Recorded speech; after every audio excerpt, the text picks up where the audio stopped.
Hello, everyone, and welcome to GLR Week 2023. My name is Sierra Sanchez, and I am excited to be the webinar producer for our session today. Before we get started, I want to encourage all of you to connect and engage with us on social media. On Twitter, follow us at Reading by Third. And on Facebook and LinkedIn, follow us at Campaign for GLR. Please use the hashtag GLRweek and hashtag bright spots silver linings to share any thoughts you may have from the session. Also, before we get started, I'd like to share some housekeeping tips. First, we'd love for you to introduce yourself, so please use the chat box at the bottom of the screen to share your name, city or state, and your organization. Be sure when responding to select both panelists and attendees so that we all know who is here. The webinar is being recorded and live streamed on Facebook. A link to the recording, as well as any resources, slides, and panelist bios, will be sent in a follow-up email to all who registered for this session. Lastly, we'll be posting a brief on-screen evaluation on screen during closing and highly encourage you to respond. This helps us with our commitment to continuous improvement. Okay, once again, it is my pleasure to welcome you to GLR Week 2023 with the theme of bright spots and silver linings. In the first half of the week, on Monday, we had a great gratitude session honoring our partnerships with public television, and then a governor's conversation focused on finding common ground. On Tuesday, we looked at two-generation strategies alleviating poverty, and then explored the causes, consequences, and costs of children being locked out of literacy. Earlier today, we did also have a session on NCAID Emerging, a briefing and conversation with the Institute of Education Sciences. Recording speaker bios, slides, and details from these sessions will be found on our GLR Week microsite linked in the chat. Tomorrow, I'd like to encourage all of you to register and join for our two final sessions of GLR Week 2023. The first, conversation on bright spots and groundwork, what's working in communities at 12:30 Eastern. And at 3 p.m. that day, global perspectives on post-pandemic academic recovery. Registration links and more information for those final sessions will be posted in the chat box. I'd also like to encourage all of you to check out the GLR Week 2023 state event website. This website highlights the many events that are occurring across the US, whether a sponsored outdoor event or a virtual webinar such as this one. That special state event website will be posted in the chat box now, and we encourage you to check it out. And joining you now is Sarah Torian, Chief Learning and Engagement Officer with the Campaign for Grade Level Reading. Thank you and enjoy the webinar. Thank you, Sierra, and welcome everyone. We're so glad that you could join us as GLR Week 2023 continues with more engaging and informative sessions and more knowledgeable and innovative panelists. Innovation is at the heart of this next conversation. Notably, innovations around artificial intelligence is a powerful tool and resource to equip and empower parents and empower the adults in children's lives, to promote early school success. AI has been in the news a lot in recent months, driven by the emergence of generative AI tools such as ChatGPT. Today's session will kick off what we hope will be an ongoing conversation exploring the potential of harnessing this emerging technology in ethical, equitable, and safe ways to support children's learning and development. We're going to start today with a focus on how AI can support parents and caregivers, as you noticed from my slip earlier, in their role as their child's first and most important teacher and advocate. But stay tuned for more sessions in the fall as we explore AI as a resource for other adults in children's lives, including educators and education support staff.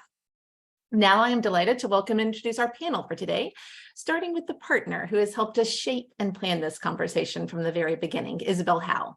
Isabelle is the Executive Director of Stanford Accelerator for Learning, a Stanford-wide initiative to connect researchers across disciplines and bridge the research, practice, and policy divides to bring quality, scalable, and equitable learning experiences for all learners throughout their lifespan.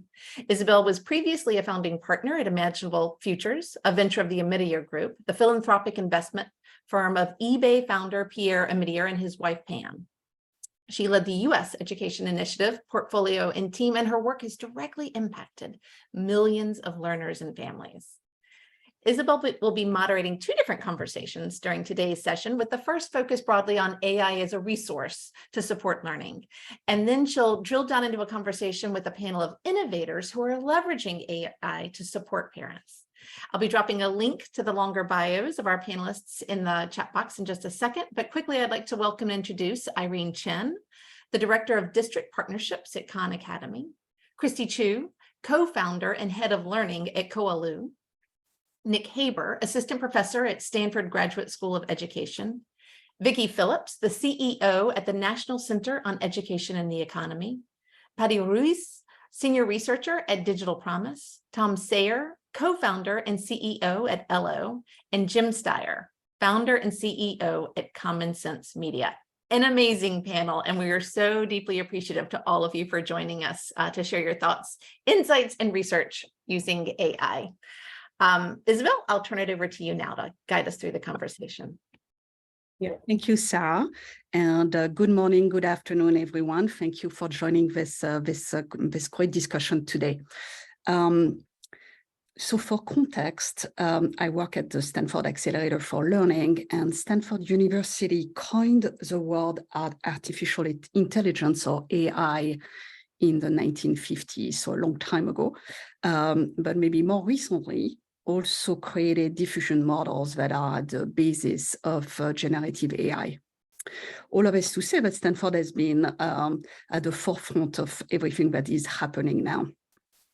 With this being said, even for us, we have been really surprised about the rapid adoption of generative AI tools over the past few months. And just for context for all of us, in the span of 2 months, ChatGPT in particular reached 100 million users, making it the fastest ever adoption curve of any consumer tech in the history of technology. For example, for other equivalents, TikTok took 9 months to get to 100 million, and I was checking on Instagram, it took 2.5 years to get to 100 million. So really fast and rapid adoption curve of this emerging technology. Now, it is also very clear to us that generative AI tools, for the most part, were not built for education. Yet education has been one of the early adopters of the technology. The Walton Foundation has done a number of surveys over the past few months of educators, and they are finding that more than 63% of teachers have used ChatGPT for their work. More than 40% are using it at least once a week. And interestingly, as of a report that we published yesterday, 84% are actually finding some positive impact in using this technology. So generally, they are finding some positive use case.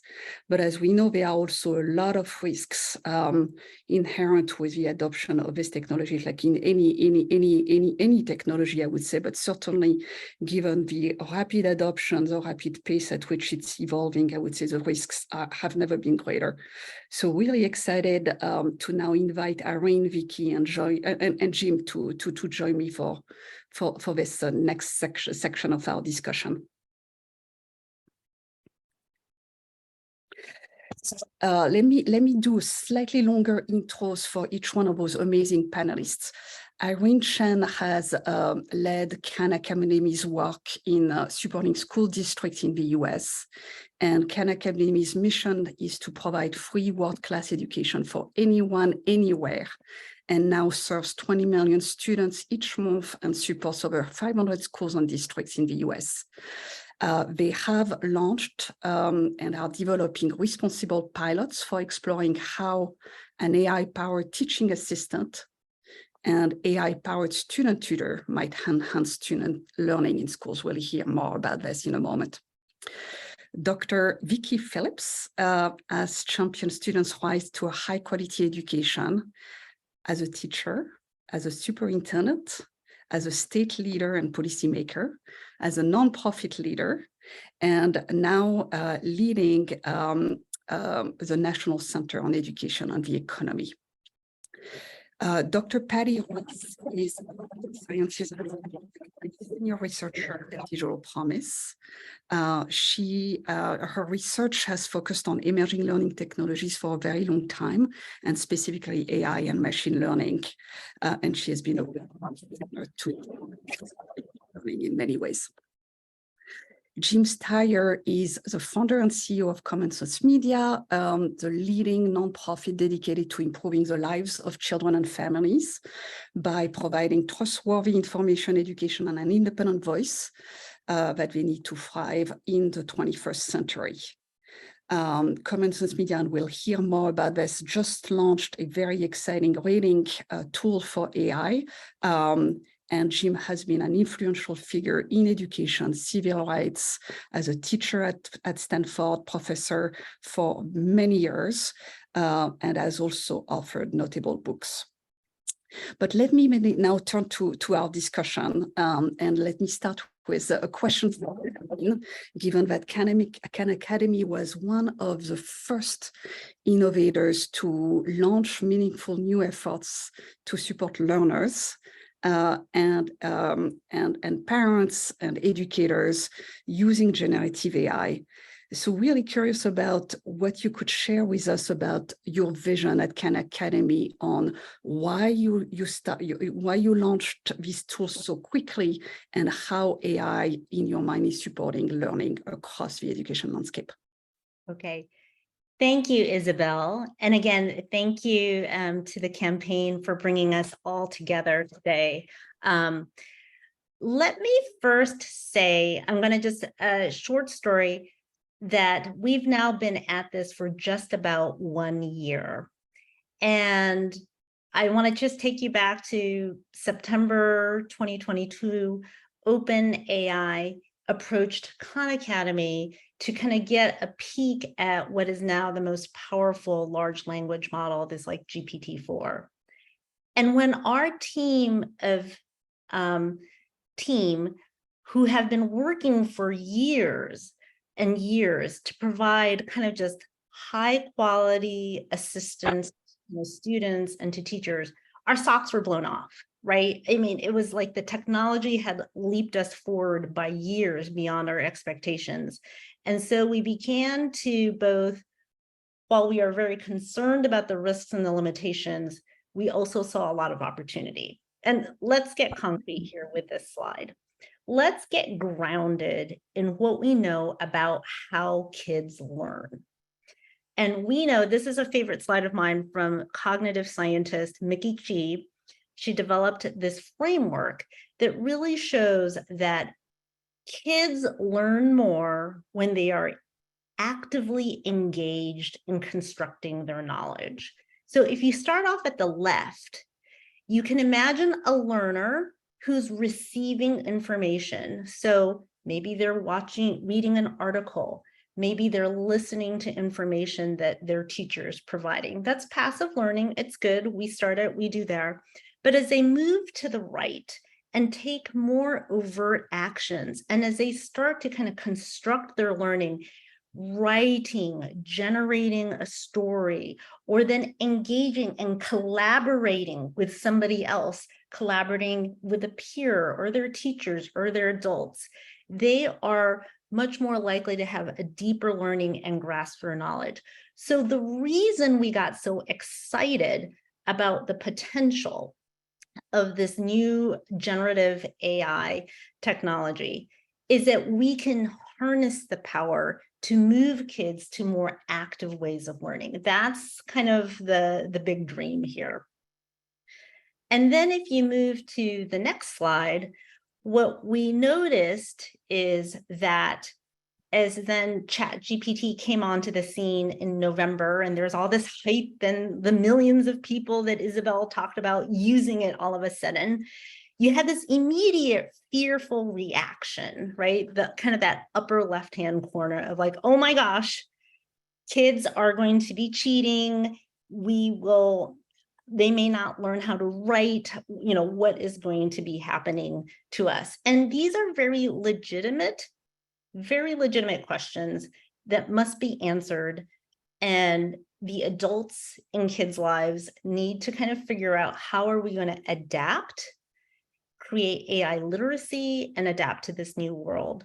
But I would ask this group of folks, because you all are community leaders, advocates, policymakers, of what is the question and the tone that we want to set when we think about AI in education?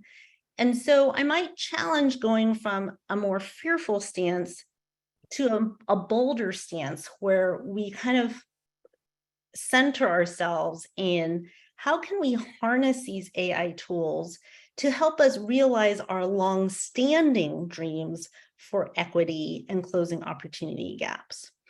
And so rather than thinking about how we absolutely do not believe that AI will replace teachers, they can never be replaced. Machines will not love students, right? Teachers love students, or they are at the heart of creating those relationships. They're essential to learning and motivating and guiding and inspiring. So I'll ask us, how might we think? This question I would actually tweak a little bit. It says, how might we rethink education in the age of AI? Yes, we do need to adapt, but it can also help us realize long-standing dreams we have. Vicki, turning it back to you. Darren, super comments, really inspiring. I want to now turn to Jim, because Common Sense Media has been such an important voice for families for decades now. And obviously you launched this amazing set of resources and ratings this past week, so very timely. But what are you hearing about hopes and fears from families with AI technologies? So, hi, Isabelle. Thanks a lot. Hi to everybody. I think we're hearing a lot. We did a big poll about a month ago or 2 months ago with Biden's pollster, John Anzalone. And I think what we saw from the public is that people are excited about AI because of the potential to both transform and also provide individualized learning experiences for kids. And they're also very scared that it will be handled the same way that social media was, which means that large tech companies ran unregulated for decades until we started passing laws in California and in Europe to regulate them. So I think you see both from the public real excitement, genuine excitement, and quick adoption, by the way, among young people, and then concerns that there'll be a failure to regulate. As you mentioned, we announced, it was on the front page of the Wall Street Journal this week, that we're going to do a rating system on AI products and platforms. That's going to be quite interesting. We're going to come out with the initial ratings this fall. We're also going to do an AI literacy curriculum for schools all around the United States and globally, so that parents, students, and teachers can understand sort of the basics of AI. And I think we're probably going to be very involved in drafting legislation here and in Europe and around the world to regulate the big platforms. So bottom line for me is there's enormous potential here, I think, particularly in the areas of education and healthcare. I had a couple-hour meeting with Sam Altman this week where we talked about that very topic, and I think that done right, and I think Sal and our friends at Khan Academy are already onto this. I've been talking to Sal quite about this personally. So I think there's really big opportunity, but I also think there are huge downsides because I think it can be used, well, number one, I think it'll be misinformation, disinformation on steroids. So I think that is a big losers on that are kids, oftentimes, and democracy. I think there will be extraordinary impacts on jobs and economic opportunity for various people as AI replaces various functions. So I think that's going to be an extraordinary impact on America and broader society. And I think the specific concerns, the kind of stuff that we've worked on legislatively and otherwise, there'll be issues around transparency, around bias. There'll be both racial and gender bias. There'll be big concerns around privacy. And so I think it remains to be seen. And the question is, how quickly do we move, and how quickly do we really invest in the positives and then try to regulate the downsides? Yeah, thank you, Jim. Super. Vicky, maybe turning to you, actually, Jim had a really interesting point, so a really great segue to you around you're sitting at this intersection of education and the economy. So what are your thoughts on how should parents think about what are these future jobs, the impact on those future jobs, and what we should teach as a result, and what parents should think about these implications? Yeah, well, working at the intersection of education and the economy is quite exciting. And as both Irene and Jim have said, things are changing so fast, and the impact of AI on jobs and the economy both has also been quickly and pretty significantly transformative. It's already changing the way many people are working. And as Jim said, job displacement is certainly a concern, especially for routine and repetitive jobs. But AI also brings new roles and economic benefits as well. And overall, Irene mentioned this, education should prioritize the development of skills that are uniquely human.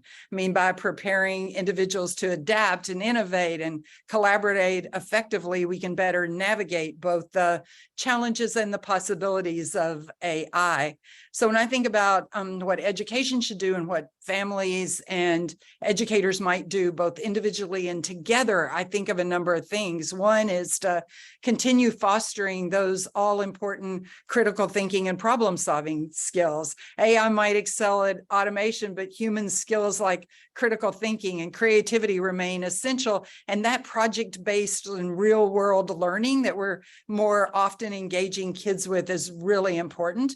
We can also encourage interdisciplinary approaches. I mean, the great thing is that AI is going to affect multiple sectors: healthcare, finance, environmental studies. Education can intersect and relate and on all of those, and teaching kids about how to work at the intersections is an important endeavor. Emphasizing digital literacy, focusing on human interaction skills, advocating for accessible and affordable lifelong learning and upskilling opportunities. Because one thing we know is, given how rapidly the world's changing, not just with AI and other things, is that young people are going to need to pivot in their careers multiple times. They're going to need to upskill, and everybody's going to need to be engaged in long life learning. And then, promoting entrepreneurship and innovation. AI actually allows young people to create their own jobs and businesses, and, to harness new possibilities. And these are shifts that are just going to be really important for education if we're going to help young people thrive in an AI-driven economy. And none of that is to say we shouldn't be working really hard to mitigate the downsides. And we'll talk more about that later as we talk about regulating. But there's a lot of upside possibility that we can harness as well. Yeah, and Vicky, are you studying specific areas where you are most concerned, and are you publishing? I'm just thinking about our audience here. Are they resources that you have already published, or that you are thinking about publishing, that could be really helpful for parents or for educators, or both, for the adults in children's lives?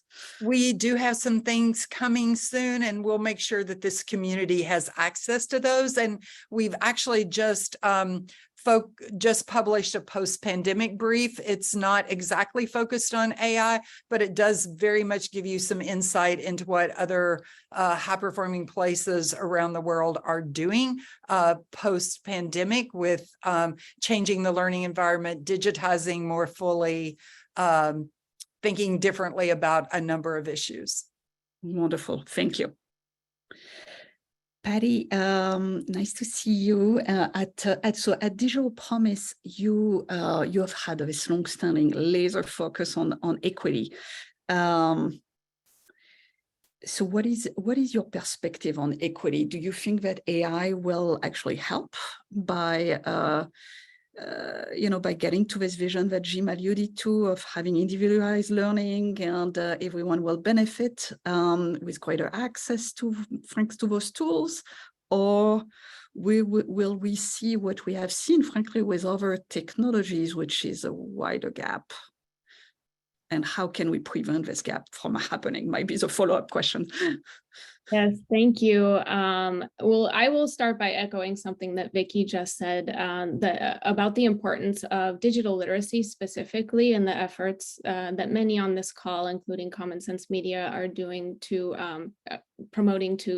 promote more learning, both for educators so that they can teach their students and learners, but also for the families. And at Digital Promise, we work across research, technology, and practice to support learners and advance equity in education. And a common thread throughout our efforts is a commitment to building a future of learning that's more equitable. So we're hoping that our efforts here will help as well. With AI specifically, we're focused right now on ensuring access for our communities that are most often excluded from full participation in our global economy. And we do that through working with our networks of school districts and students across the United States, but also around the world.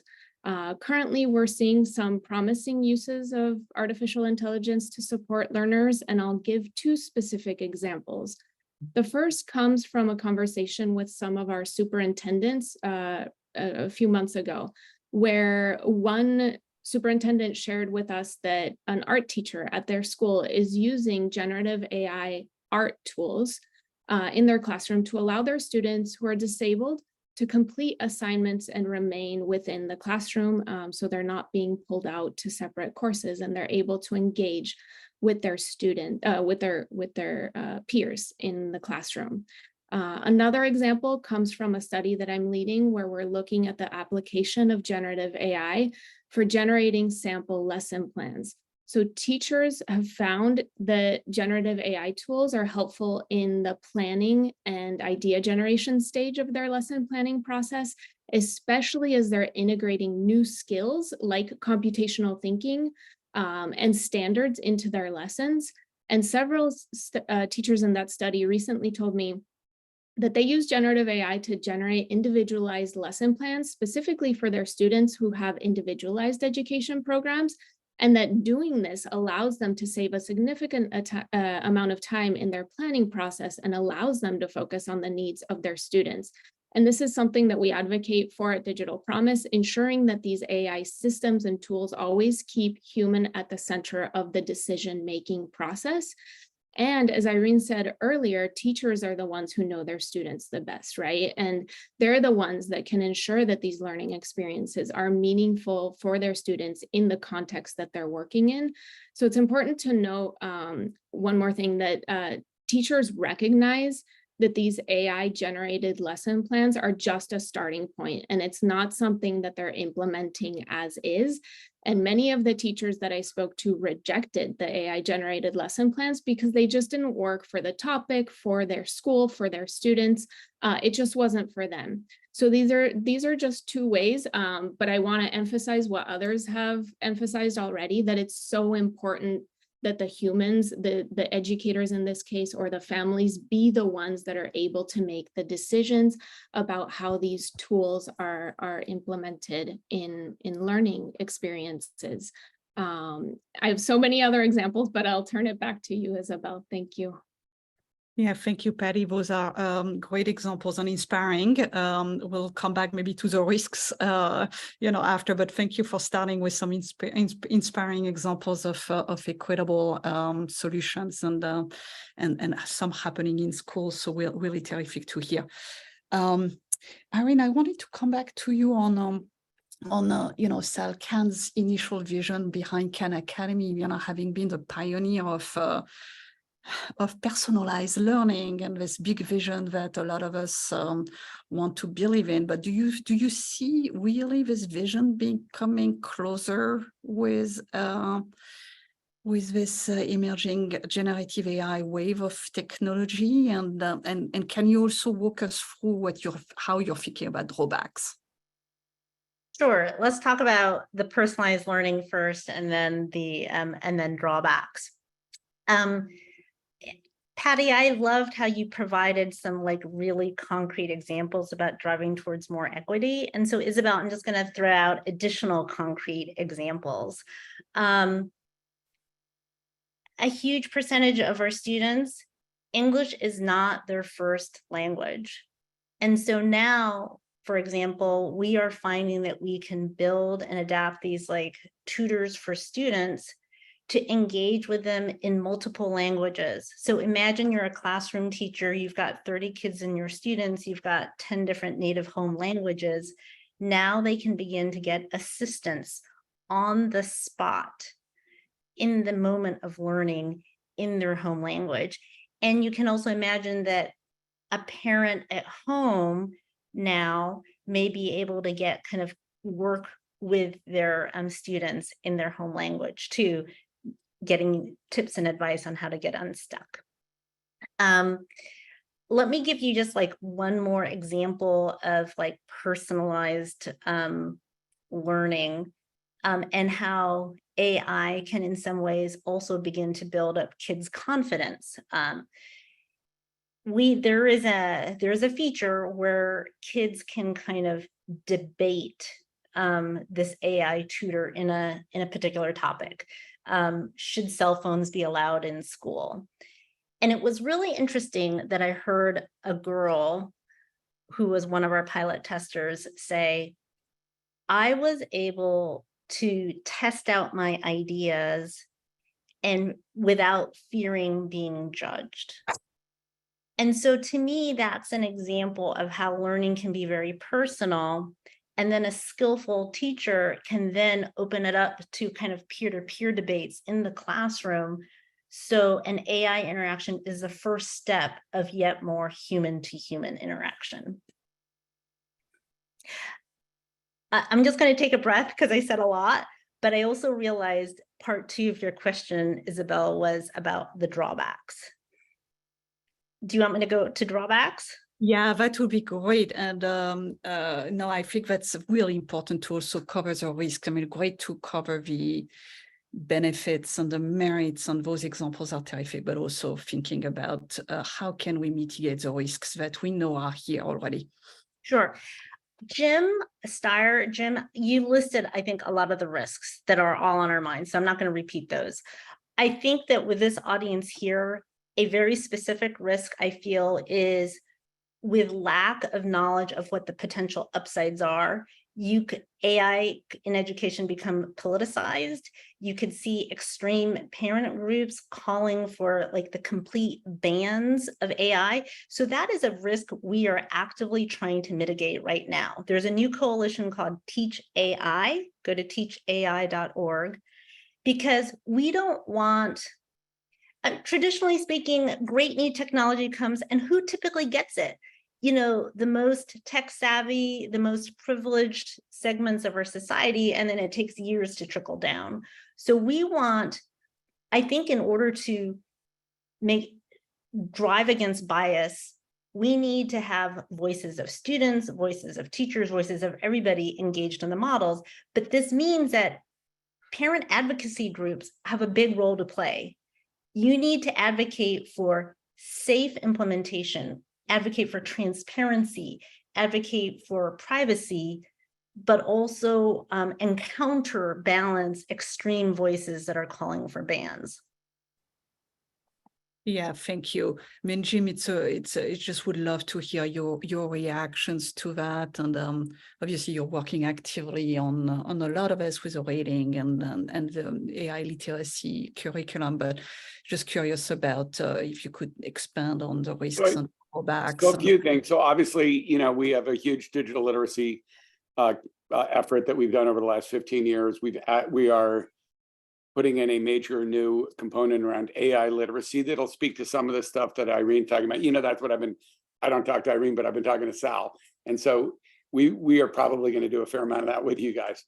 But the answer is, I think Irene's absolutely right. You're going to have to make this very simple and clear to people in nonpartisan, clear terms. That's number one. And I think we're going to invest a ton of time and energy in that. And I think you're going to see us roll out stuff as early as this fall. We have 110,000 member schools and about 1.3 million teacher members. So we're going to go big on that and try to make it understandable to the average parent, teacher, and student. I agree with Irene that there may be a bunch of political BS. I mean, if you watch the way, we're obviously very involved in politics and advocacy more than some of our colleagues are here, but I know you all.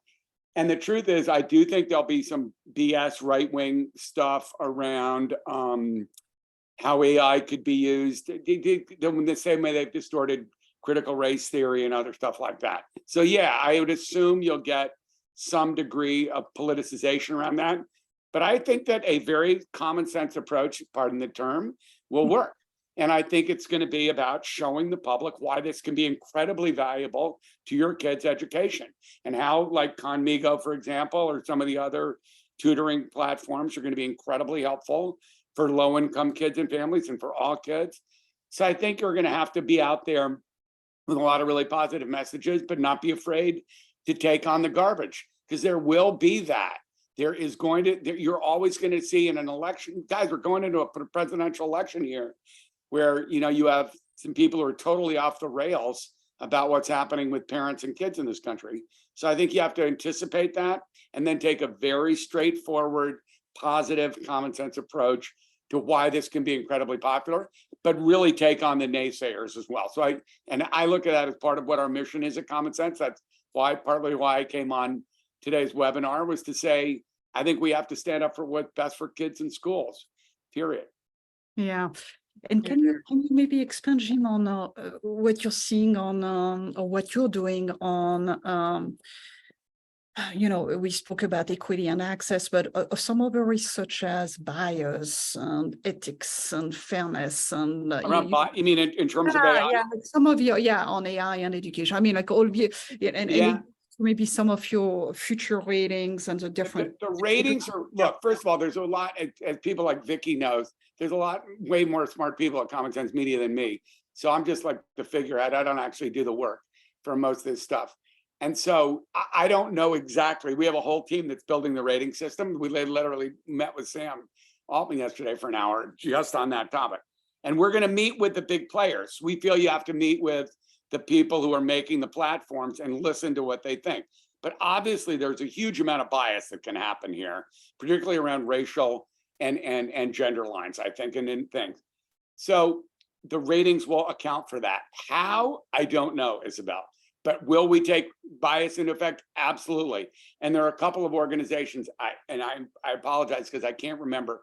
When I saw the president a couple of weeks ago, there was a woman who runs a very good organization solely focused on bias in AI. So I do think that's going to be a big factor. And I also think the politicization that Irene mentioned will happen, but I think Mom and Apple Pie are going to win out on this one. Yeah, great. We'll turn to questions. There are lots of questions that I see coming in the chat and great comments. So thank you to everyone who is so engaged. But before we do, I wanted to ask one last question to our panelists, which is one that's actually a political one that has been on the forefront of our politicians' agenda, which is, should AI be regulated? And I will ask you, Vicky, first to that, and then I will turn to the others. Thank you. Well, I think as Jim is saying, we should, think carefully about how we should mitigate both the challenges and definitely continue to advocate for the upsides. But one thing that seems very sensible to me and worth studying is the recent EU legislation, because we should also learn from what's happening around the rest of the world. They're going to require that all education-related AI tools be registered in a database before they go on the market. They're going to make them subject to requirements like risk management and testing and data governance and transparency and human oversight. regulations like that sound prudent to me, not onerous and not a barrier to innovation. And I think that's what we have to think about in the US. UNESCO around the world, Irene mentioned a moment ago, all the things that she thought policy should pay attention to, or all the things that she thought were risks that we should mitigate. And I agree with those. So I think my caution would be, let's look for prudent, not onerous, and not a barrier to innovation, while both protecting young people and embracing the possibilities. Beautiful. Patty, what is your perspective on regulation? Yes, thank you. No, I agree. And Jim, I think you were referencing Dr. Joy Bulamwini with the Algorithm Justice League. Right. They put out a statement. I dropped a link in chat for the White House recently released blueprint for AI Bill of Rights. And that's a good starting point. And we're currently working at Digital Promise with teachers as well as learners to interpret that framework for practice, because yes, I agree that it's important. Teachers are already thinking deeply about how to leverage these tools and technologies with their students, but they're recognizing what the US Department of Education also has already recognized, which is a need to set guardrails and guidelines for the successful implementation of these tools. And the blueprint is a good starting point. But again, like others said, like Irene said, we need to bring in learners and families into the conversation so that we really understand how to implement this in a way where we're reducing the social implications and harms of these tools and systems. Yeah. Jim? Hey, Isabelle, can I just make one point, because I said something in chat. When I was criticizing the stuff, when I said my comment about BS critiques, I was not actually referring to the very legitimate critiques that I think we're getting from academics and really thoughtful people about how AI can really be done in a good way. I was talking about if it becomes ridiculously politicized in sort of the parents' right movement. That's why I was referring to that. I actually think the issues we're talking about here are very, very important. And again, I would echo exactly what Patty just said about how we're going to have to succeed and convince people about how to find the right solutions. Yeah. Irene, do you have a viewpoint on regulation? I think Vicki said it well when we want it to be prudent, learn from good practices that are already happening.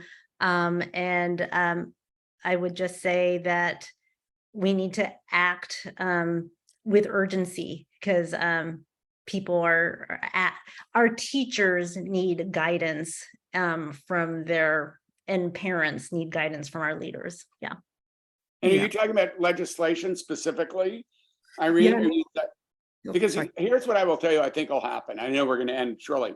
Look, I think what you're going to, first of all, Europe, we have a big office in Brussels now. And so there's going to be serious regulation in Europe this year. And you might get something out of the UK as well, by the way, which is apparently no longer part of Europe. But I do not think you're going to see major regulation come out of Congress anytime in the foreseeable future, because they haven't even been able to pass privacy legislation. So what makes you think they're going to pass regulation over AI when they can't get their act together on privacy? But I do think you're going to see folks like us run a big piece of legislation next year in California, just like we've done with privacy and social media liability. So I do think you're going to, and so what I would say to the audience about that, Isabelle, is if you care about this, we would love to hear from you about how you can draft common sense regulatory structures. In our opinion, by building a rating system, you have to think about guardrails when you build a rating system, and you have to think about risks. That's a big part of what the team is doing right now. That framework then lends itself to a regulatory framework as well. So I would just say for our audience, in terms of a timing perspective, number one, Europe is going to do some stuff this year. We're involved in those discussions in Brussels right now. Next year, I think the US, the action will likely be in the state of California.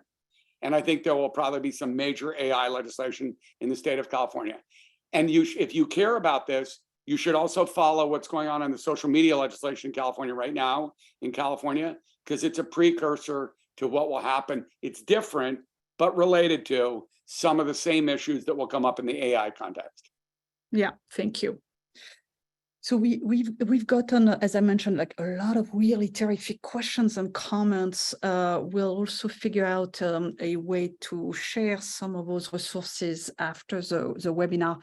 But let me start with one that I thought was really, there are many that are super provocative and interesting, but let me start with one, which is one that we have been very concerned about at Stanford, which is the fact that right now a lot of those language models are developed by big tech companies and are private. So the question was, how might AI impact learning with open educational resources? And Vicky, I will turn to you because I know you've done a lot of work on OER in the past. So it's I know this is an area of passion. Well, open AI for sure, but also, one of the things that we've been looking at in terms of nascent things that are happening is this notion, in addition to generative AI, of extractive, because extractive AI allows you to trace back all the way to the source materials and verify and demystify things. So I think there's a lot that we can talk about here that's as this field continues to emerge and, take advantage of the opportunities that open AI and that learning from, among ourselves and from each other offers. Anyone else wants to jump in on OER or the openness of those models to education purposes or the lack thereof right now? No, okay. Let me turn to another question. Oh, sorry, go ahead. Go ahead. Well, I was just going to pop in. I popped into the chat, so I won't repeat this, that, there are other countries right now like Singapore that's thinking about how you do this continual skill development on this and other things over the course of a lifetime, and sending very positive messages about how this can be, open access for all citizens and particularly for the youngest learners. Very nice. Thank you. There was another question on creativity, and that came from close partner Michael Levine, who was asking about the tensions in the creative community right now regarding content creation.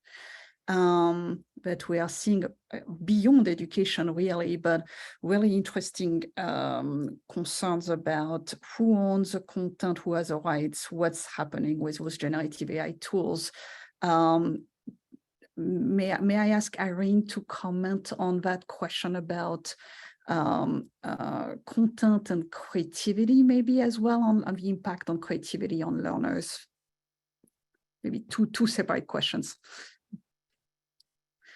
Irene, can I give you a minute to think while I jump in and say that one of the conversations that we've been having with educators is to be very careful about what tools they're selecting to use, especially if they're using, putting in information about their students, that's personal identifying information, to be very, very careful about what they're using generative AI tools for. And again, I think that this is where the digital literacy comes in for families, teachers, as well as students.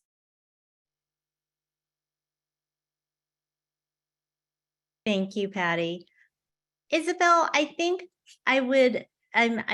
I would just say that often the interactions between learners and these AI tools, we need to teach our learners that it's often kind of like the first draft. It can spur creativity in getting people unstuck.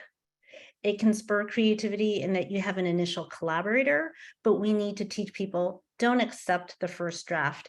Keep revising, keep asking it questions. Yeah, thank you. Let me ask one last question from the audience, which I thought was extremely interesting, about, are we looking at a future world where poor kids have an AI tutor and the more privileged kids have human teachers? I would love to jump in because I know I think I made please, an initial go remark ahead. that's for that reaction. Let me first start of saying that the vision is that we want all of our kids to have critical thinking skills and collaborative skills. Like we talk about these as like the 5 C's, like long-standing vision. Think about portrait of a graduate vision, right? Think of AI as a tool. When it comes to kind of low income and privilege, again, start with the vision that we want all kids to be AI literate, not only to know how to use AI tools, but to be able to shape and have a voice. And how can you shape tools, have a voice in them, or use them if you're not exposed to them? So our fear was that schools would ban the use of AI tools, low-income kids wouldn't get the exposure or be taught the AI literacy in schools, whereas more privileged kids would get access to learn how to harness them. But I'm curious what you think. Please expand. Well, I wanted to jump in here too, because I think we're getting at what I think is actually one of the greatest risks, which is, you know, this path to digitization and higher levels of technology and AI, I think is really exciting and full of opportunity, both for transforming learning and for actually reducing systemic inequities in our communities. But I also want to be really mindful that thus far, technology in and out of school has never achieved this goal, right? That in fact, we've often used technology to recreate current models of teaching and learning rather than transform it. We've often replicated and worsened existing disparities in access and in the skills to use them, but not giving them to all kids. And I think Irene's right. There's so much we can do, and we need to put these in the hands of all kids. And we have to guard against, you know, having this level of technology go by the wayside of all the other kinds of technology, while we also embrace those possibilities. So you know, my glass is always half full. I'm kind of one of those impatient optimists, but I just want to be mindful that in education, we have not done justice to what technology can help families and educators and others do, and done that with consistency yet. And I think this might be our opportunity, or we should make it our opportunity. Yeah, thank you. Well, that concludes the first portion of our discussion. And we'll have our panelists stay with us, and we'll be available for additional questions at the end. But let me now turn to the part 2 of this session, and now invite Christy, Tom, and Nick to join us. So Christy Chu is a former elementary school teacher from Auckland. Her experience is from building after-school programs for girls to exploring STEM careers using hands-on lessons and engaging live experiences. Across the learning spectrum. Christy is especially adept at understanding and addressing the educational and SEL needs of children from diverse backgrounds. And she's part of an amazing organization that we'll hear a lot more in a moment. Dr. Nick Haber is a close colleague of mine at Stanford. He's an assistant professor at Stanford Graduate School of Education and by courtesy computer science. So definitely an example of interdisciplinary work that we touched on early in the conversation. After receiving his PhD in maths, he worked on Sunction, a company that applied computer vision to online education. He then co-founded the Autism Glass Project at Stanford, a research project that employs wearable technology and computer vision in a tool for children with autism. Aside from his work on learning and therapeutic tools, he and his research group develop artificial intelligence systems meant to mimic and model the ways people learn early in life, exploring their environments through play, social interaction, and curiosity. He actually just published a paper on curiosity that's absolutely fascinating.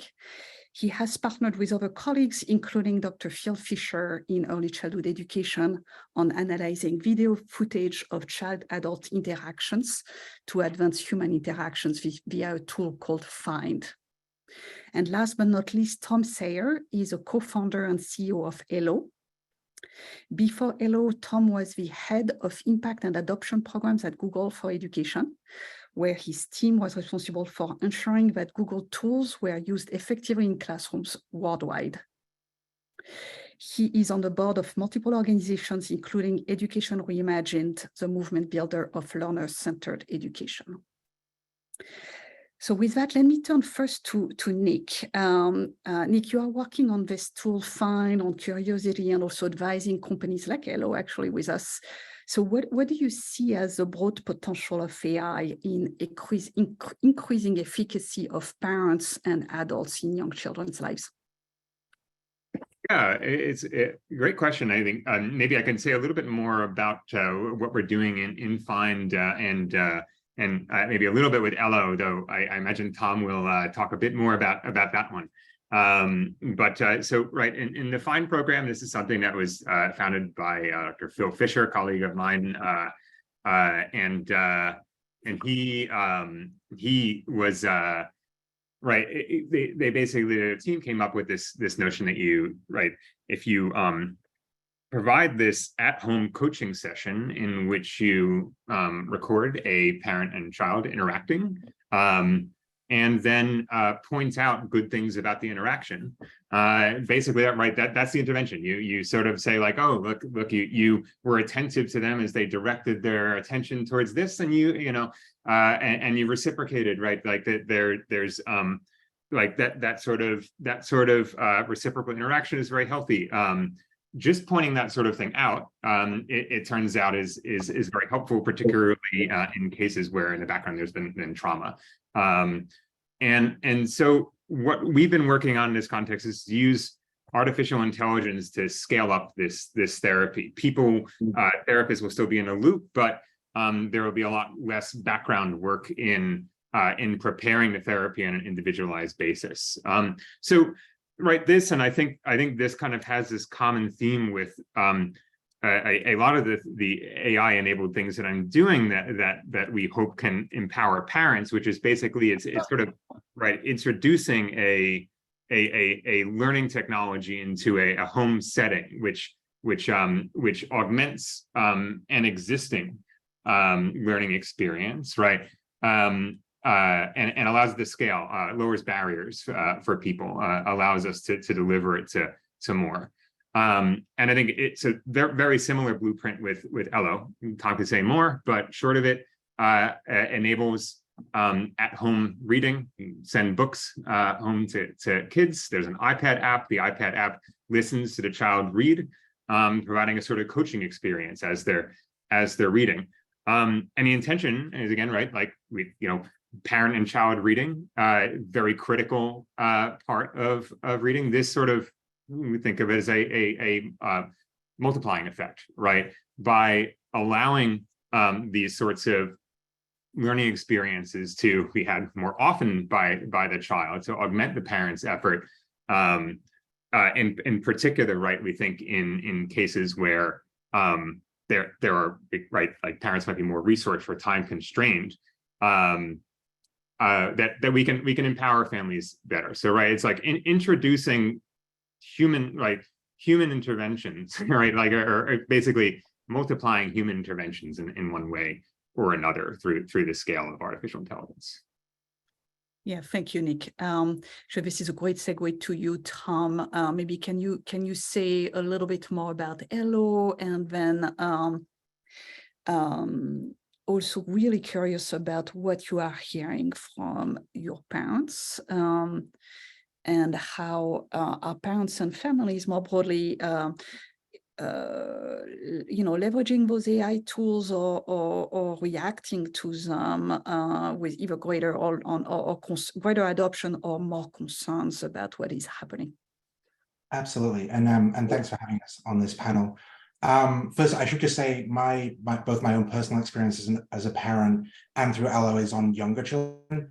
And so these thoughts might not apply to parents of high schoolers or college students or beyond.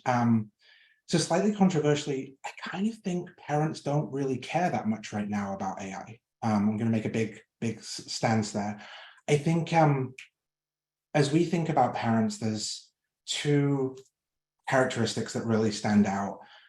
First of all, parents generally, they want to do what's best for their child and they want to feel confident in doing what's best for their child. There's no manual, like you get your kid and you're like, okay, I've got to figure this out myself. And so you're looking for tools and resources and support, wherever it might come from, that will give you that confidence that you're doing the right thing. And then the second characteristic is we're exhausted. Like we have no energy left at the end of the day to do anything. And so those tools and supports and resources, they have to kind of work pretty seamlessly for us to be able to use them, because when we can have the best thing in the world, but if it's going to take a ton of energy, it's just not gonna happen, because we're just tired and kids are hard. And so I think with AI, parents are like, it's a thing that's happening, but it's not something that the questions they're asking about tools is, what is it going to do for me? How is this going to help? How is it going to make me feel confident that I'm doing the job? And is it going to be able to, they don't say this bit out loud, but is it going to be easy for me to do? And so with Ella, we try and keep that in mind. As Nick said, we focus on independent reading, that 20 minutes of independent reading that you hope a child who's learning to read is doing at home every day, but often might not happen. It might not happen because parents not got enough time to give the child the support. The parent might not have the literacy skills themselves. The child just really, really hates reading. And when you're tired as a parent, it's just, that's another battle that you don't necessarily want to have every day. And so Elo creates that safe space. Like teachers will often suggest that for a child who's struggling to read, they read to a teddy bear or they read to a dog or something like that. Well, Elo is that, except Elo can respond. And so Elo sits on the device, on the Kindle Fire, on the iPad, listens to the child as they read out loud from real physical books, and then tries to recreate that, the experience of having a person next to you, motivates the child when they get bored, coaches them when they make a mistake, helps them when they get stuck, and really trying to see where we can take technology to. It's never going to replace the feeling of having an informed, caring adult next to you, but can certainly get closer to that now as technology has evolved. But from a parent's perspective, like when we get feedback, either positive or negative feedback, it's on what we've done for the child and for the family. It's not about what the underlying technology is. In fact, we kind of we don't talk as much about the underlying technology because parents don't care about that. I do think that's going to change, though. I think the world is about to change with AI, and so parents are going to be forced to confront it in the way that perhaps with social media, parents confronted it a step too late. So I do think it's going to become much more center of mind. But for right now, I think AI itself is just it's a tool, it's a technology, but parents are asking, what does it do for me? Thank you, Tom. Interesting perspectives. And by the way, we'll come back to, there are some really interesting comments in the chat with some people who may not fully agree with what you just said. So this will be a good discussion in a few minutes. But Christy, turning to you and what you're doing at Koalu. So maybe can you give us an overview of what Koalu is doing, and also maybe going through with us what you're seeing in terms of adoption by parents and some of the barriers that you are seeing and the efforts that you are driving. Yeah, thanks, Isabelle. I haven't been on a Zoom call with this many people since I was teaching. So bear with me as I'm getting all of my nervousness out. And my primary audience is usually working with kids. So, but I want you all to think back for a moment. I want you to think back to kind of the early days of COVID when lockdown happened. I was teaching second grade, and a lot changed really quickly. I was no longer teaching in the classroom, and I no longer had direct access to many of my students. I had to adapt to the online learning environment as you all also did. One of the most interesting changes that I noticed while I was teaching through Zoom was that my audience wasn't just students anymore. It was parents and caregivers. They were also sometimes present during my lessons. And I noticed that for the first time, COVID really forced parents to see what their kids were struggling with. I started receiving way more emails about requests for how to support their kids at home and how to teach their kids. And as student screen time ramped up, parents began asking me for recommendations about what's healthy and what their kids should be accessing at home. I think the barriers to adoption largely revolve around access and digital fatigue. We saw this during the pandemic. Not all families had access to computers or digital devices, and the pandemic has led to a lot of digital fatigue, meaning that parents are wary about how much time their kids spend looking at a screen. However, I also believe that there is a lot of excitement around AI. We tested Koala with parents before ChatGPT and received a lot of confusion about what AI is and what it does. And after ChatGPT, we observed more excitement around AI and the potential to individualize learning, for it to be used as a creative tool. And I think there's excitement generally about these tools. Koala is a personalized reading tool that engages kids in reading by creating personalized stories based on their interests. And so, yeah, we're excited about the potential of using AI as the tool. So maybe can you just explain how it works? So if a child has an interest, I don't know, in a dinosaur or in in cars or in, I don't know, but then the stories are personalized to that kid's interest. Is that how it works? Yeah, so it's based on this idea that when I was teaching, I noticed that a lot of, struggling readers had access to a very limited number of books. So for example, if I had a student that was obsessed with, spiders, there were only a certain amount of spider books that this child had access and the ability to read that were just right for this child, that were interesting for this child. So what we've done at Koala is built an AI story generator where kids can choose their character. They can choose things like setting, their character's name, and our story generator creates a book that is based on their interests, and that's personalized to them. Very interesting. Nick, you have, so many things that I admire in your work, but one, you've done obviously a lot of work for children with learning differences. And this is, families with children with learning differences, that was one of them, are eager for, access to better solutions. So where do you see the potential for parents and families of children with learning differences, specifically with generative AI tools? Great, yeah. Maybe be helpful for me to say a little bit about my what I've done in kids with learning differences before. I think it was alluded to a little bit at the when you introduced me, so thank you for that. This is working on what we call the Autism Glass Project. Some of you might remember Google Glass back in, it was very briefly the cool new thing in like 2014, and then very quickly not so much.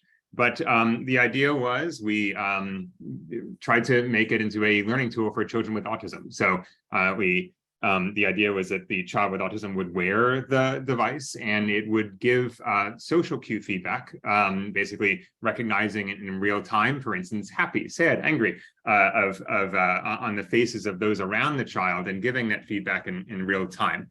And so the idea was that we'd be able to give them these devices and provide a sort of at-home learning experience for a child together with their family, right? Like construct this, give them this like superpower and allow them to engage in activities in the home with family to serve as a potential learning tool for social and affect.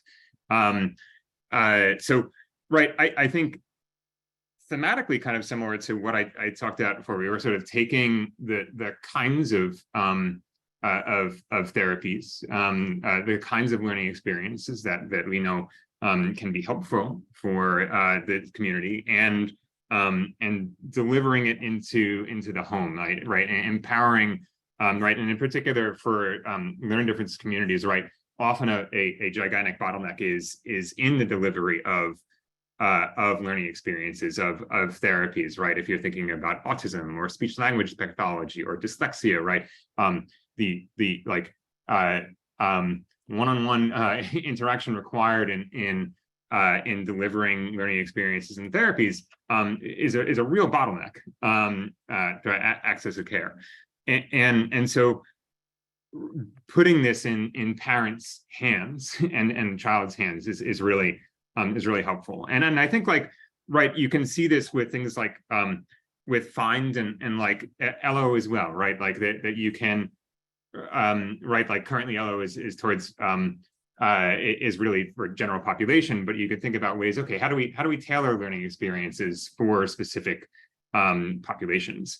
And I mean, you know, I'll say one more thing on this, which is, right, like imagine, like, right, like as you're delivering these sorts of things, and I know there's a lot of concerns. You have to be very careful about privacy and consent in these circumstances. But the data coming in of children with all sorts of diverse learning needs, the data coming in of how they interact with these sorts of technologies is really interesting. And I think one will help us better understand these learning differences, for which, right, like they're incredibly heterogeneous. And right, as you say, like, you know, if you know one child with autism, you know one child with autism. There's right, like being able to understand these better in a more fine-grained way would be really helpful, which then can allow us to personalize in really helpful ways. Yeah.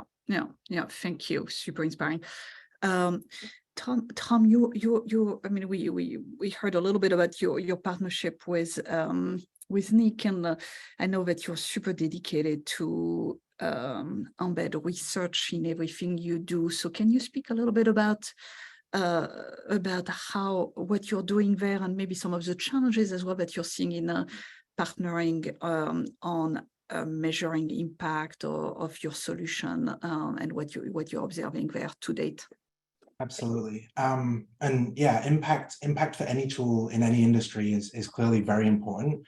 I think EdTech has rightly got potentially a little bit of a bad rap for not doing as good a job as it could do always in measuring efficacy. Parents, again, and to Candy's kind of question, I'm using very broad brush things. Parents are not a monolithic group that you can put a single set of opinions onto. But from our experience, looking at parents, unlike educators, potentially look at the kind of the data, the fundamental research less than educators do. They look for shortcuts. That what's going to give me that confidence that this tool is going to deliver something of value. It was actually, there's lots of reasons why we use real physical books, but one of the reasons we use real physical books is that for parents, there's a sense of, oh, I know that that's a valuable activity. Like, I read real physical books. That sense of reading from a book gives parents that confidence that something good is happening. But there's still clearly a really important role for the research itself. We do a lot of first-party research across product usage, across surveys, trying to do quantitative data. We actually look at our models, and we've recently done a demographic survey to assess the efficacy of our models by different ethnicities, races, genders, etc. And we built it in a way that hopefully we can quickly adjust for disparities that we find within the models. And then we're still relatively new, but we're starting to partner with academia, because even though it might not be parents' go-to source, it's still really crucial for us to be confident of the efficacy, and third-party research is clearly the gold standard for that. We have an NIH grant that we've written with Stanford that we're working on. But it's also, I don't know if Jim is still here, but it's also where organizations like Common Sense Media come in, because they can bridge that gap. A parent's not going to go read a Stanford research paper, but they are going to put their trust in an organization like Common Sense Media to cut through the noise for them and tell them which products are working. So it's wonderful that Common Sense Media are taking, as you would expect, taking a leading role in bridging that gap between the research and parents. Yeah, thank you, Tom. Great, that's great. Christy, turning to you on, actually, this is a very connected question to what Tom just alluded to. And we have a number of researchers at Stanford that are studying biases of all sorts, from AI tools and AI models. one that came out recently was on the biases for multilingual learners and how, unfortunately, right now the models, the large language models are not equitable and not perceiving learners in the same way. So just curious about what you are doing on this, and if you have, what are you doing to prevent some of those biases, especially as we're thinking about some of those stories that you are communicating to kids and families. How are you preventing those biases from happening, and what are you doing maybe more broadly on equity? Yeah, great question. Thanks, Isabelle. Equity in education is really important to me and to Koala as a whole. We're former educators who taught in both Oakland and New Orleans, and we understand the gravity of educational equity and how inequity in education continues to affect educational success and outcomes. We're tracking demographics and populations that we serve, and we're really strategically partnering with teachers who are teaching in areas of the highest need and where the gaps are the widest. Equity is ensuring that every student has access to and receives what they need in order to develop their full academic potential. And at Koala, we're working towards really building students' confidence. What that means to me is making Koala accessible and accommodating the needs of all learners. We're still very new, but accessibility is provided through adaptable text that's tailored to students' needs through audio access. I know someone in the chat mentioned or asked if we're providing Spanish stories right now, and we're not yet, but that's definitely something that we're interested in exploring, is being able to provide translation for multiple stories. We're also continuing to revisit and think about how we can continue to provide more equitable access. Research has shown that kids learn better when stories are relevant and connected to their life experiences, which means that diverse children's book data sets are really important. We're making sure that we're using and training our models on diverse children book data sets to prevent bias and a single story narrative. And we have metrics and KPIs around that. We understand that AI has biases, and we examine and correct them accordingly based on our rubrics. Yeah, thank you. Tom, turning to you with a similar question, and especially given the use that someone asked actually in the chat, but I had a similar question on given that you're using voice, how are you able to work with kids of different languages, different backgrounds, different accents like mine? Yeah, I'm just very interested in that question. What was a way of typing out my essay response? So that's thank you for saving me from that, and I can just speak it instead. That's what I mentioned. So we evaluate our model. We put in quite a lot of effort to gather the demographic data that we could then use to evaluate the model, both from a quantitative basis and then a perception basis. So asking different demographic subgroups and English language learners, children with different speech challenges, how they perceive the quality of the model. Because there's the quantitative, like how does it do, and then there's also how does someone perceive it. And then we've built the model in a way that we can then try and relatively quickly adjust for that. And so if we find that we perform really poorly with girls, let's say, we can then actually correct for that to improve the performance for girls specifically. Overall, we were really happy with the results. We're for different accents, we're performing really at parity across the board. For English language learners, for children with speech impediments, we don't perform as well on a quantitative basis. But interestingly, from a perception basis, we actually perform as well. And that's probably to do with people being used to products not performing as well. And so when the level that we were providing the support at was perceived as very good. But now our task is to go away and correct for that and make sure that the models perform as well for all of the different subgroups that we care about, which is all subgroups. Yeah, great. That's really encouraging. Wow, very encouraging that you don't see any differences between different accents. That's really great to hear, Tom. I say we do for I don't want to overclaim things. We do for example, certain speech impediments and for strong English language learner accents, we do see a lower performance, and we're working on that. Yeah, yeah. Let me ask one last question, but and I see already a lot of questions both in the chat and in the Q&A.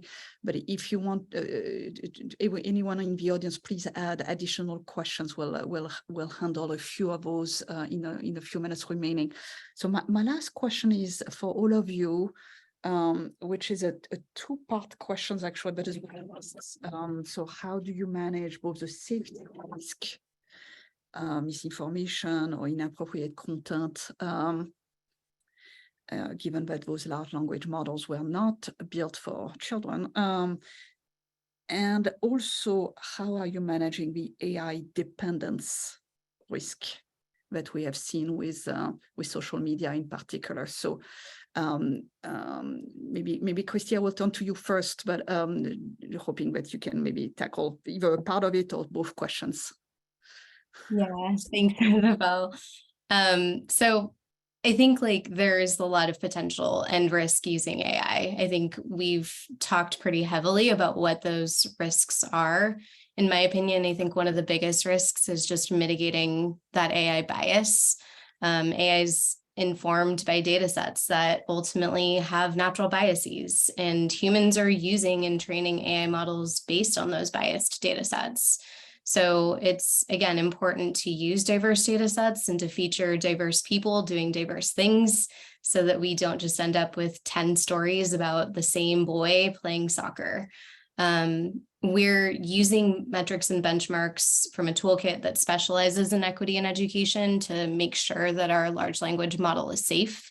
And I think really the risk for AI dependence is also real and should, I think, like, the other panelists mentioned this earlier, but it really should be used as a tool to support learning and to make learning more efficient with the user always in control. So when I think about AI in education, I think about AI as a tool and how I used to teach students to use these tools. So with any tool, there should be discussions about how to use the tool safely and appropriately. As mentioned earlier by some of the other panelists, digital literacy is super, super important to ensure safety. I've personally, as a teacher, used Common Sense Media's digital citizenship, and I think they do a fantastic job of just providing educational resources for teachers, students, and families about how to continue to use these tools safely in the classroom and at home. Yeah, thank you. Tom, maybe do you want to jump in onto the same question about the risks that you're seeing and how you're managing them? You answered them already, but just building maybe on what you said already. Yeah, I mean, I think Christy's response is bang on. That the other thing to differentiate is AI means so many different things, and so generative AI has many of the challenges that that Christy's mentioning, and an AI across the board. You get out what you put in, and that's where you see the biases. And it's about making sure you're putting in the right stuff and then evaluating the outputs. But yeah, we're not in the place yet where we're creating stuff that could be risky. So it's slightly less appropriate for us right now. We're more using it on the ingest side in terms of speech recognition. Yeah. Yeah. Are you putting some time limits or anything of that sort for families to use, or how are you, any concerns there on the dependence side? No, I think our families would love it if we were used as much as possible. I mean, the glowing reviews are like, as I said, the magic for a parent when they use Allo is like, my child refused to read, hated reading, and then some of the best comments are like, I came in this morning and they were just reading. They were reading from a book and with Allo, and that's the magic. So maybe we could get to the point where it's like, this is too much reading, or you need to be reading independently. But right now, parents are just thrilled that their kid is reading more. Yeah, very, very nice. Nick, how are you doing work, or are you partnering with other colleagues on studying those risks of whether it's misinformation, inappropriate content, bias, dependence, all these risks and more ethics. Yeah, I mean, I think I'm more of like a AI practitioner and builder than somebody who actually thinks about who's really a expert in these. But I mean, I think in any of the things that we're building, I would just tend to totally agree with everything that's been said thus far. And maybe I'll add a couple of points, right? Like one thing that we have to be really careful about is that these things are changing extremely rapidly, right? They're evolving quite quickly. Our understanding of what they're good at and what they're bad at is, I think, very limited at this point. And I think that as we're tooling, as we're building things, as we're researching, we'll get a finer and finer grained understanding of it. But at the same time, then the tools will be changing out from under us. For instance, I don't know, this morning I saw a little report that somebody was running benchmarks on GPT-4 and noted that actually it's gotten worse in a couple of dimensions, right? Like, we don't know, right? Like, this is a tool that underneath the applications is being built, is being changed by OpenAI. Why is it getting worse in these dimensions? I don't know, right?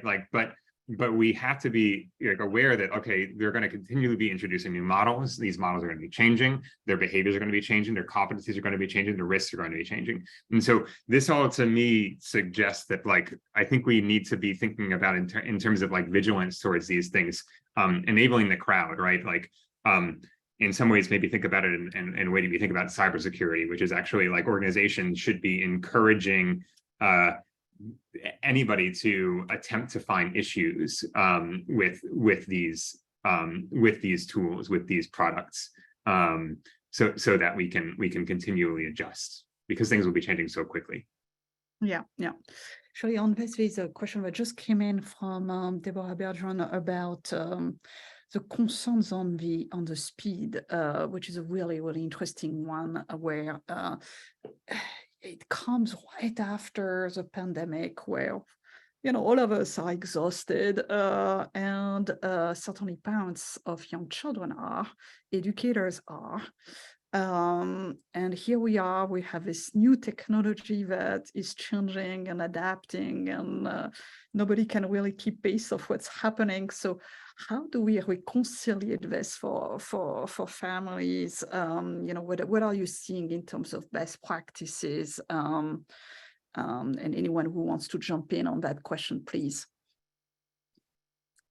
Common Sense Media is doing a great job leading the way. They're really leaning into it, and having taken that position that they've built up over decades, they're doing a great job. So for parents, I would encourage them to follow Common Sense Media's guide. Yeah, thank you. Oh, sorry. I just wanted to add that Common Sense Media is doing a fantastic job. I think I've mentioned them earlier, but also I think teachers naturally have discussions around AI and AI tools and resources in the classroom. And I think, talking to your child's teacher about some of these things, is really beneficial. ISTE is also an organization that has created an AI toolkit. So that might be worth checking out as well. And by the way, I should also note that Vicky, Irene, and Patty are still with us. So if you wanted to turn your camera back on and jump in onto any of those questions, because you have a lot to contribute on some of those questions. So please, if you wanted to jump in on that one, or I can turn to the next one on data privacy. That's also a really interesting one. How are we thinking all together about privacy? And making sure that all those tools are safe for our children and families to use. So if you wanted to jump on the prior question on this one, those are two really interesting ones. Speed and privacy.